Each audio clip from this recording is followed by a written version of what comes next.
ప్రదర్శనంతో ప్రతి మాడ్యూల్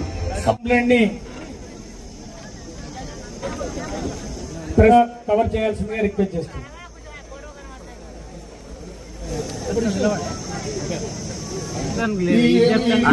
ఆయారం ఆడికెళ్ళి అప్లికేషన్ తీసుకొస్తే ఈ దొరలు చేయరు.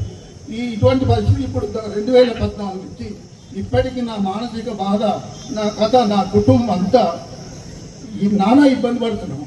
మొన్న ఇప్పుడున్న ప్రస్తుతం ఎంఆర్ఓ అంజిరెడ్డి గారికి అంటే బిఫోర్ ఉన్న ఎంఆర్ఓ పెట్టుకోమన్నాడు. కేసు పెట్టమంటే మరి కేసు పెట్టే వరకు అది వచ్చే వరకు నేను చచ్చిపోతా, నా భూమి నాకు రాదు అన్నాను. దయచేసి అయ్యా మీ పాదవత్వం వాళ్ళకి అందరికీ నమస్కారం చేస్తాను. నా భూమి నాకు చూపించగలరు మిమ్మల్ని కోరుకుంటున్నాను. Okay okay. ఇప్పుడు కొత్త చట్టంలో ఏంటంటే ఏదైతే పొరపాటుగా నీ పేరు తొలగించి వేరే వాళ్ళ పేరు రాసిరో మీరు దాని మీద ఆర్డీఓ గారి దగ్గర అప్పీల్ వేసుకోవచ్చు, ఆన్లైన్లోనే పెట్టుకోవచ్చు. దీనికి ఇంకా ఏమి తెలియని రైతులు గ్రామాల్లో చాలా మంది ఉంటారు కాబట్టి రేపు జూన్ 2వ తారీఖు నుంచి గ్రామాన రెవెన్యూ సర్చ్ జరుగుతుంది. అక్కడనే అప్లికేషన్లు తీసుకుంటారు, అక్కడనే కంప్యూటర్, తర్వాత మీ సేవా సెంటర్ ని కూడా ఆ గ్రామంలో పెడతాము.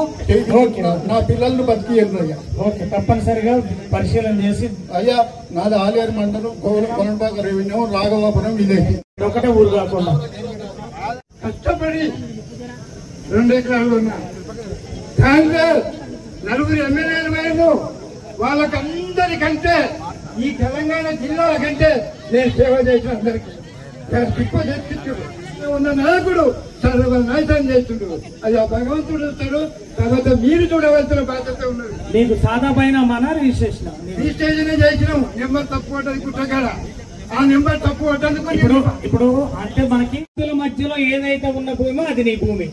ఎందుకంటే కబ్జా ఉండాలి మళ్ళీ. ఎందుకంటే సర్వే నెంబరు మనం వైవాటు ప్రకారం తాత ముత్తాతల నుంచి పంచుకునేటప్పుడు 4 సర్వే నెంబర్లలో అప్పుడు పట్వార్లేమో అన్నిట్లలో 4 పేరు రాశారు అన్ని సర్వే నెంబర్లకి. కానీ పొలాలు పంచుకునేటప్పుడు ఏమైంది, ఫలానా మందపూరి శివారికి ఒక ఆయన పోతాడు, కొలనపాక శివారికి ఇంకొక ఆయన పోతాడు, చిన్న చెరువు కిందికి ఒక ఆయన పోతాడు, పెద్ద చెరువు కిందికి ఒక ఆయన పంచుకుంటాడు. అప్పుడు ఏమైంది, భూములు ఏమో ఒక దగ్గర ఉంటాయి, సర్వే నెంబర్లలో అందరి పేర్లు ఉంటాయి. అమలు చేసుకునేటప్పుడు ఈ ప్రాబ్లం వస్తుంది. కాబట్టి నీ తప్పనిసరిగా ఏముందో నీ కాగితాలన్నీ ఈ భూభారత చట్టం కింద అవకాశం వచ్చింది. మనం అన్ని కూడా గ్రామ సభలు పెడతాం. నువ్వు ఆ గ్రామ సభలో నువ్వు తప్పనిసరిగా అప్లికేషన్ దాన్ని పరిశీలన చేస్తాడు తహసీల్దార్ గారు. దాంట్లో ఒకవేళ ఏ స్థాయిలో ఆర్డర్ వస్తే దాని ప్రకారం దాన్ని పరిశీలన చేసి ఉత్తర్వులు వేయడం జరుగుతుంది. కూడా న్యాయం చేసేటువంటి చట్టాన్ని సెక్షన్ 15(8) ప్రకారం ఈ ప్రభుత్వం చేసినటువంటి పరిస్థితి ఉంది. ఇంత పెద్ద మంచి సెక్షన్ ఎక్కడ భారత చరిత్రలోనే ఇంత మంచి ఉన్నాయి, ఉచిత న్యాయ సహాయం. కానీ చట్టంలో పొందుపరిచినటువంటి పరిస్థితి ఏ చట్టంలో కూడా లేదు.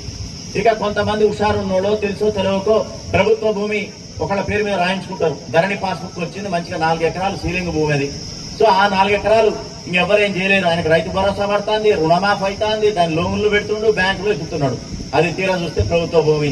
దాన్ని ఆర్డీఓ ఏం చేయలేడు, కలెక్టర్ ఏం చేయలేడు. ధరణిలో ఒకసారి వచ్చిందంటే శిలాశాసనం మార్చలేము.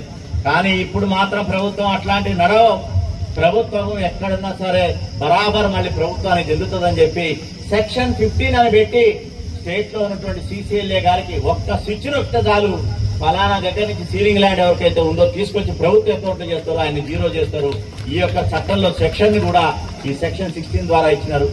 ఇట్లా అద్భుతమైన సెక్షన్లు, చాలా ఇంపార్టెంట్ సెక్షన్స్ మీకు చెప్పిన ఉన్నాయి కూడా ఇంపార్టెంట్ ఇవి. కాబట్టి 23 సెక్షన్లు ఉన్నాయి, 19 రూల్స్ ఉన్నాయి. మంచి చదువుకోండి, దాన్ని కింద పడేయకండి. ఆ పాంప్లెట్ విలువైనది, దాన్ని మంచిగా వాట్సాప్ తీయండి, గ్రూపులలో తిప్పండి, గ్రామాలలో మహిళా సంఘాలలో కూడా తిప్పండి. అది తెలుగులో ఉంది, చదువుకుంటారు. ఇవి చదువుకున్నారంటే మీకు అవగాహన వస్తుంది. అవగాహన వచ్చిందంటే చాలు, మీరే ప్రశ్నిస్తారు, మేము చేయాల్సి వస్తుంది, చేస్తాము 100%. ప్రతి గ్రామంలో ఒక ప్రభుత్వ ఎంప్లాయీ ఉండాలి.